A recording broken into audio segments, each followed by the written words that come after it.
motivation des bandes de Miscanthus, j'ai envie de dire qu'il y en a plusieurs.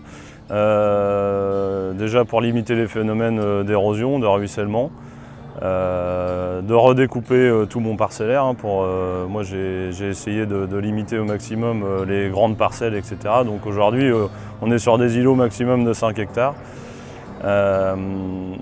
Après, pour le développement des auxiliaires aux cultures, et puis moi c'est toujours ce que je dis, le développement et la protection de la micro, de la petite et de la grande faune, quoi. On a un intérêt pour l'agriculture avec l'érosion, la structuration des parcelles, ça c'est clair. Le fait de faire des bandes, ça limite quand même la présence de sangliers, ce qui n'est pas plus mal quand on est agriculteur, on n'a pas forcément envie d'avoir trop de sangliers dans nos parcelles. Et on voit très bien que le faisan se plaît énormément sur les bandes de Miscanthus. Et les perdrix, ce qu'elles apprécient, c'est l'effet de bordure, donc de pouvoir casser le parcellaire et les champs avec des bandes comme ça, elles vont pouvoir se réfugier. On y trouve de la nourriture, des abris.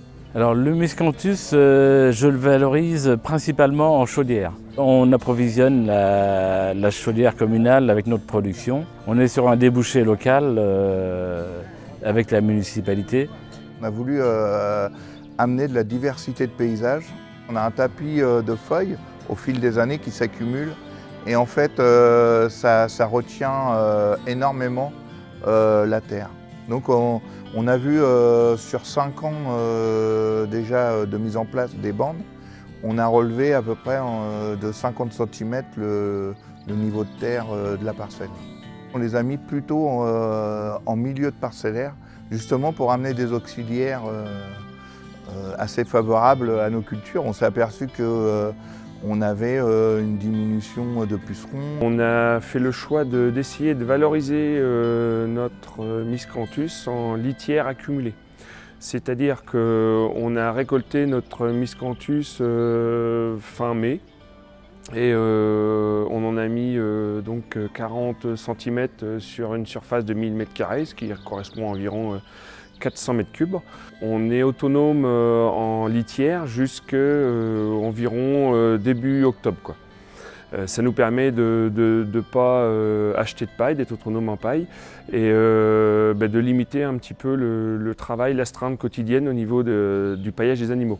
Alors le Miscanthus, je le valorise aujourd'hui en élevage, en paillage. Dans notre bâtiment en logette. Ensuite, je le valorise également dans l'alimentation de mes vaches laitières pour faire ruminer et aussi dans le paillage de mes petits veaux quand j'en ai assez ou quand une année comme celle-ci où on manque de paille, j'utilise le Miscanthus que je produis. Il s'est avéré qu'on a trouvé énormément d'atouts au Miscanthus, notamment en termes d'absorption, en termes de gain de temps au niveau du travail. Et après d'autres avantages aussi d'un point de vue agronomique.